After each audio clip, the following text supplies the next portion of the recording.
Welcome to our Ethiopian Night. Where do you want to sit? Doesn't matter. You want to sit there or there? We'll sit over here. Do we want to start off with a history, or do you want to explain what we're eating first? So I'll explain what we're eating. So the bread, it's just, this is the bread and that's the bread. Bread? The bread is injera. It's made with teff flour, which is basically, I don't know, a special flour that they use, and then they ferment it for a certain amount of time, causing all, which and then it becomes sour. It's almost like a sourdough kind of thing, and then yeah, they cook it out like this, and yeah, it's supposed to be sour, and then it's supposed to act as the plate. We have it on a plate just to make it easier, and then you're supposed to use these. There's supposed to be no utensils used. You just use another piece of injera and just cut off a piece, dig into what you want, and yeah, this is supposed to be a different kind of cheese, but it's what we have. Do you know what kind of cheese it's supposed to be? It's supposed to be a different kind of cheese. Just a different kind of cheese. I can't remember what it's called. I can't get in here. There we go. But it's just supposed to be like a fresh, unripened cheese, similar to mozzarella, I guess. Which is what we're using today. Yeah. So then, what we have here is, which basically means chicken stew. This is like a Doro wat, which basically means chicken stew. This is like, I don't know if there is a name for that one. There probably is. I don't know what it is. It's cake. It's just something, I don't know. It's a split pea stew, and then we have the carrot and cabbage stew. Essentially, it's Friday, so we shouldn't be having the Doro wat or the cheese, but our Ethiopian night landed on a Friday, and I'm not going to forego Doro wat and cheese because of their tradition. And that's just due to that's their days of fasting is on Wednesday and Friday. They don't eat meat on those days, or any sort of meat products. Okay. And that's pretty much it. Alright, well then I guess I will continue on with our drink. So what I have here, this is not a Behringer, this is just a canister. What this is, well, technically it's not Tej. It's supposed to be Tej. So what this is, it's a honey wine, and you boil honey with water until the honey's completely dissolved, and then you add a white wine to it. Now, traditional Tej is fermented with an herb called a geisho or geisho. It's spelled G-E-S-H-O, I believe, and that's where the fermenting actually comes from. But when we went to the Ethiopian store, she didn't know how to make it. I thought it was just going to be simple like this. So technically, it is not real Tej, but this is what we're going to deal with. Is Tej actually, like, it is honey added to wine? It's not a honey wine? It's honey added to wine, okay. But the fermentation process is from the herbs. Okay. Called the geisho or gash or whatever. There is a mead is like a honey. Mead, yeah. So this is a mead right now that we're drinking. Well, it's not, but it's... Well, that's what it said. It's like a mead. It's like a mead. This is actually closer to a mead though. Okay. Than a Tej. And I have no idea if I'm pronouncing that right. It's a T-E-Jed. It's actually T-E-Jed? T-E-J. Jej. Yeah. Okay. I need sunglasses. So yeah, go get your sunglasses. Can you possibly get them for me? I'm stuck in here now. Okay. I'm confined. So while I go grab your sunglasses, if you want to pour us some. Can you pass me over your glass? That.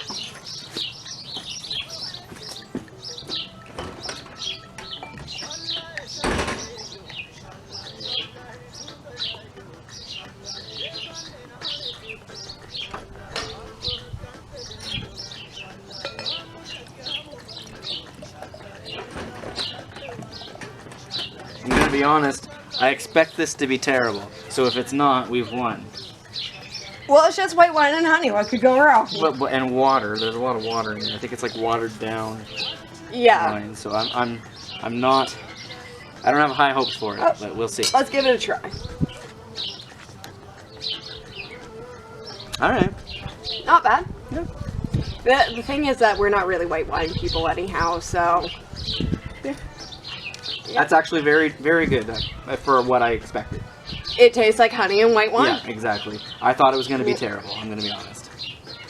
Yeah, well, let's get into eating a little bit, and then I'll get into the history a bit later. Yep. So yeah, just take some of the injera, and then you just dig it into whatever you want to eat.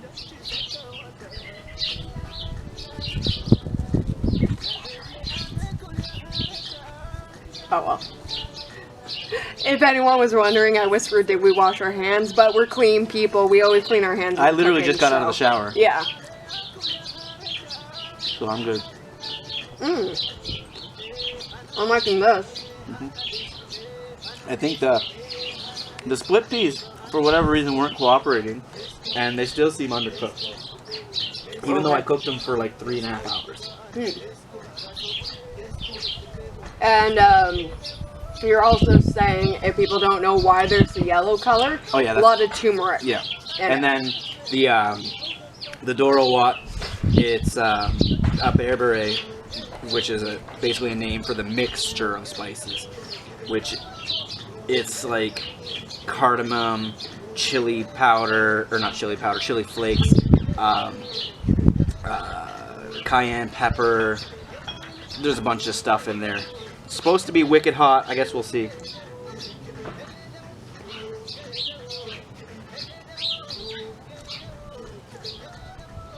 Well, that's delicious. What one did you have? That one. Yeah.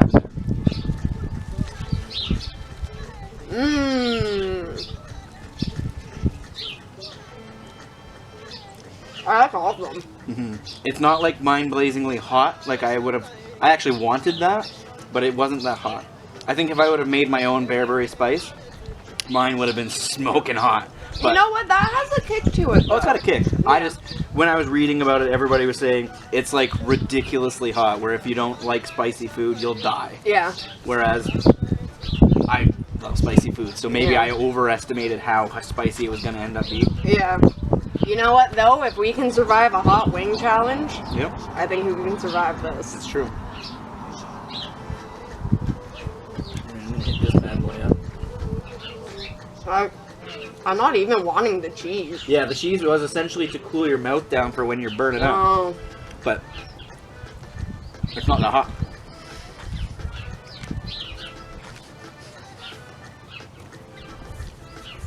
I also used a habanero instead of the green chili it suggested. Oh. Is green chili usually hotter than a habanero? No. Oh, I like it regardless.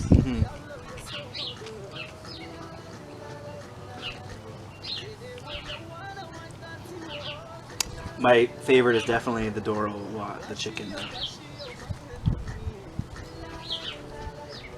I'm gonna hit it with a little cheese. Live a little.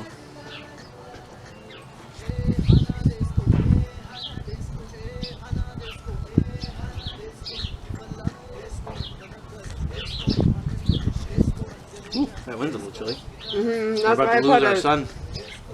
Yeah, we might have to turn this inside soon. That's why I put on the jacket on top of my sweater. Just took a little bit too long to get prepared, and the sun went down on us. That sounded wrong. The sun went down. Oh! Took me a while. Filthy, filthy man. I didn't even mean to. I also realized it sounded bad when I said about our something. What the fuck happened with our son? I don't know. Whatever. Oh, we're losing our son. Like it sounds almost like your Oh, kid. Sounds no. like your kid died, but We don't have a kid. yeah. Or maybe we lost him. Maybe. Hard to say.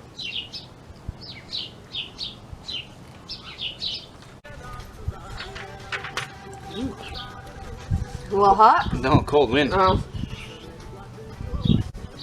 Come on, cheese. Since we're partway through, do you want to get into your fun facts, or maybe not fun facts, depending on what the facts are?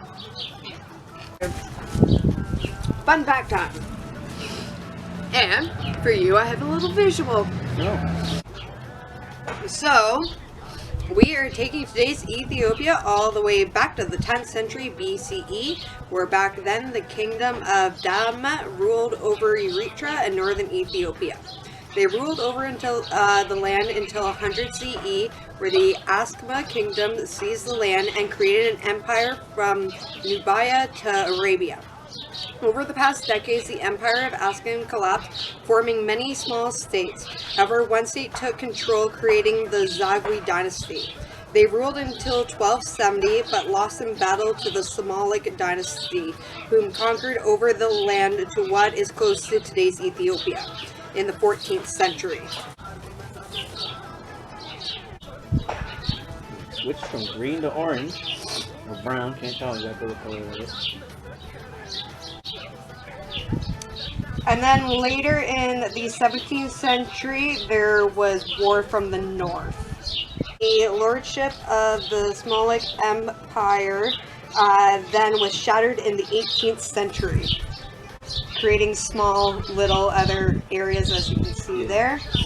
In 1852, the country was reunited just in time to fight against the Italian Empire in 1896. And then the Italian occupation lasted from 1936 to 41, and that brought famine, crime, and attempts of revolution.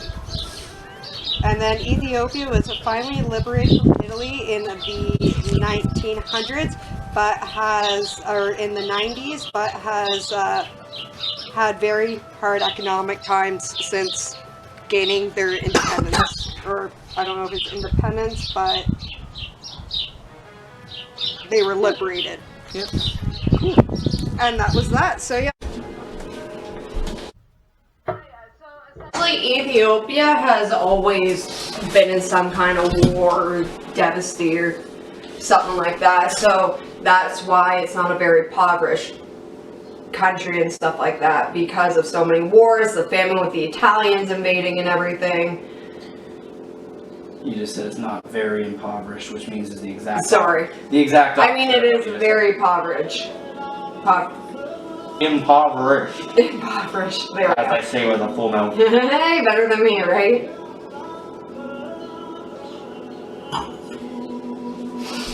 Yeah, this is much better inside. Yeah. I almost wanted to warm it back up because it got so cold being outside in the cold. But whatever.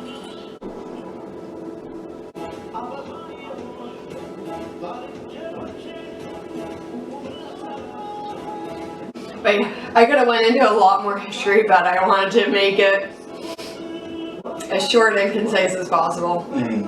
Because as you could see, I skipped over some areas in, like, I think the 15th century of, like, some people invading and stuff like that. But it's all just little states and everything. I honestly didn't expect you to get as in-depth as you did, so. Well, when you're in quarantine. Well, I guess I should say quarantine isolation. Because I'm not sick, so. And I still have to go to work like a chump. But you don't have to work tomorrow. Nope. Yeah, see, I could get into drinking white wine with it having honey in it. Well, yeah, it's more like a. Like I said, like an iced wine taste. Yeah. And like, there's a lot of white wines that are that sweet, honestly. I just typically don't. Yeah, I guess we just usually go for the more dry, because then I'm like, well, I feel like I'm just drinking juice. Yeah, that's what this tastes like. It's just drinking juice. Which I don't hate. Delicious. It's adult juice. And really, it's what, 50% wine, 50% honey water? It's not 50-50. It's, I think it's supposed to be like 2 parts wine, 1 part of the honey mixture or something. So it'd be like 9% alcohol, something like that, then? Yeah. Depending on whatever our starting percentage was. I'm guessing. Which like, that's not the I'm proper guessing wine like bottle. 13. Let me grab the wine bottle that we used. 12% alcohol. I'm like, it doesn't even have a percentage. For the Tej, we ended up using a Pinot Grigio, but it also says that we can use a Riesling or any kind of sweet white wine. We went for cheap Pinot, which was $8.99. I can't hear Tej without thinking the Fast and Furious. Well, Too Fast, Too Furious. That's Ludacris's character. Oh, that's his name is Tej? Yeah.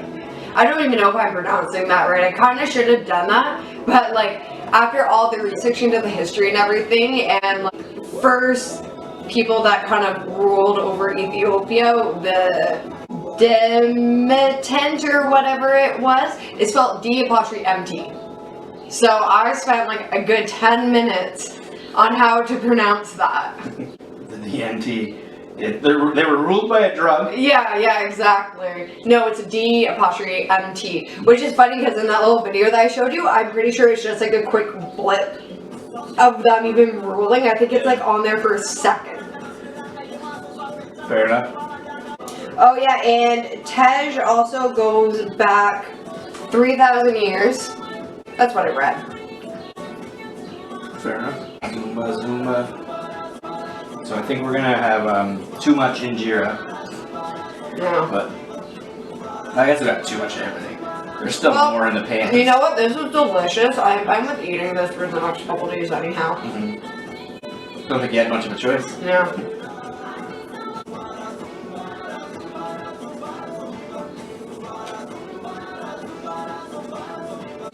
Well, 7 o'clock, I'm starting to get tired. Oh, we gotta do our Should coffee. we start the coffee? Yeah, we should. Okay. So today, we're not going to be doing the traditional ceremony, but the traditional ceremony for drinking the coffee and everything is called a Bunana ceremony. Bunana? Buna, sorry. The ceremony is performed with a container called a jebna. We do not have one of those, but they are, the container is made from clay and it's used to brew the coffee. And you know that it's an authentic Ethiopian jebna if it has a spout, whereas places like Eritrea, they don't have a spout on them. So that's how you know where the origin of your jebna comes from.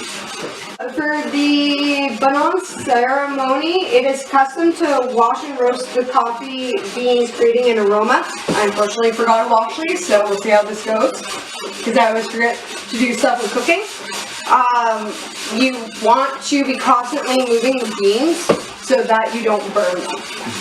And then after some time, the brewer goes around the room with the roasting pan so that others can enjoy the smell and the aroma of the coffee. So I'll be doing that in just a couple minutes here when they get a little bit more roasted and everything. And then after 15 to 20 minutes of roasting, the beans are hand ground, which is why I emptied that out of the salt, because I'm going to be hand grinding them. Then it is transferred to the jebna with water, and with the jebna, since it's made out of clay, it actually goes on the burner. We don't have one. We're actually probably going to be You're not on the burner at all, but I'm attempting. And then it's set to boil. Once the coffee boils up to its neck, so that's why the spout is very important to be long and everything, because once you see it boil through the neck, then you transfer it to a different container just to cool down. You then put it back in the jebna for one last boil. The coffee is then poured afterwards. Once that is all boiled up, is poured into a small clay cup called a sini or a sinai or a finja, which is their drinking cups. And that is how the ceremony is done. Obviously, we don't know what we're doing, but I'm roasting some coffee beans, and then we're going to make espressos out of them. Because we have an espresso machine. Our French press broke, and our tea kettle is also broken. Is that scratching it? No, I thought it was, and then I just looked at it, and it's just looking like scratching it in order. So this might take longer than 15 to 20 minutes, and I think I just talked noisily to you. Damn it.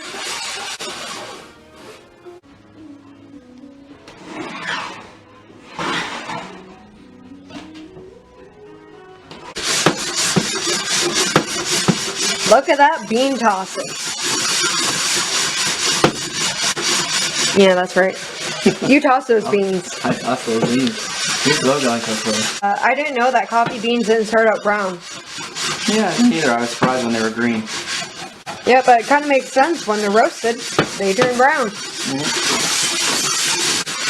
If you don't roast them, they taste terrible. Like, they taste like grass. Oh, really? Yeah. I don't want no grassy coffee. No, I don't think anyone does. I like coffee too much for it to taste like grass. I already drink bean water as it is. We're starting to get some chaff. Oh, is that a good thing?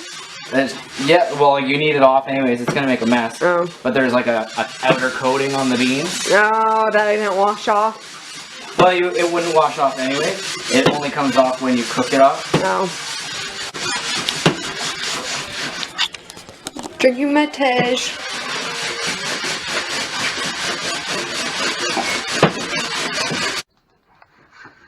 Lost the bean. I think that was the first bean that came out. The sacrifice of the beans. It's okay, we have a lot of beans, so. Is this a peanut? You're a peanut. I don't know what that is. Maybe it's an open coffee bean? So,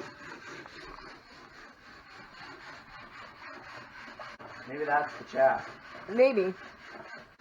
Oh, they're getting nice and brown. Woo. But yeah, and then once it gets smoky, that's when you're supposed to kind of pass it around and get, and like I saw videos, like people like put their faces into it and like get the steam into their faces and everything. I kind of like doing it. Though don't look into it too much. Remember last time you looked into a pot and you were doing that and you got all yeah, dizzy? I got like seasick. Yeah. The filters in the Jevna is traditionally made out of horsehair. Gross. Yep. Traditionally. They now do use other materials to filter, but back in the day it was made from horsehair. I'm not surprised that they stopped doing that. Sometimes traditions are not as good as non-traditions. But you gotta think back, like, how old is this tradition, really? Yeah, like they wouldn't have had another option. That's why they did it. Yeah. Okay. So we're now starting to get some crack. We stopped moving the pan because we found out that I was scratching our stovetop. So he's using a spoon and crack.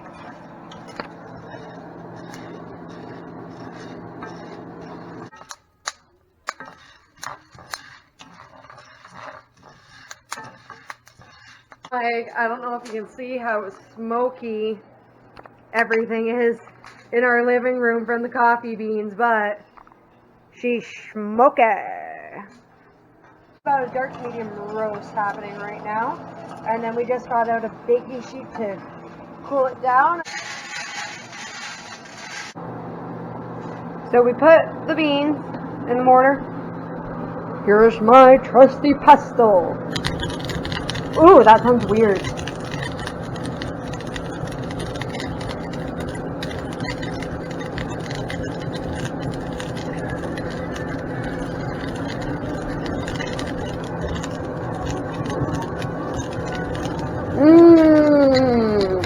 The smell of the cracked beans. At first I get my head in here. Oh yeah, that smells like I would expect. You gotta simmer down though, you're flinging them all over. Well, I'm gonna get some. The old flingy olia. I don't even know how much to fill this because we filled it with so many coffee beans. Sorry, I overbeat it. Yeah, you overbeaned it. Well, I guess you just want a really strong coffee, eh? I do, I like my coffee strong. Well, the thing is, like, I can't even see, so I don't even know, like, how much to add. I've been adding, like, that much at a time. Yeah, I think that's really the only option you got. And try to pour, like, to different parts. I poured there and then there, but yeah.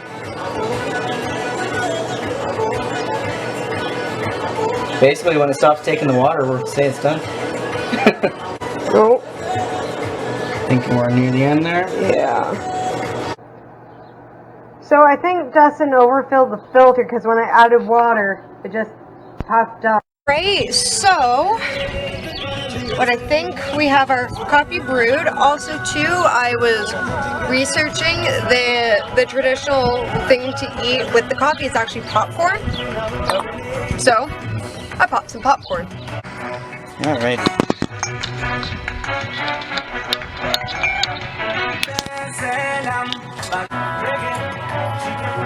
Well, cheers to our Ethiopian night. Cheers. Hopefully the coffee doesn't suck. Yeah.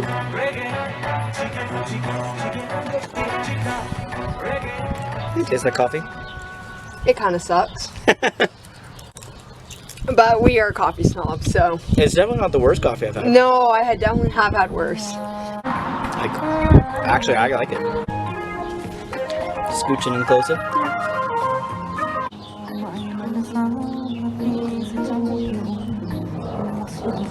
I drink this coffee.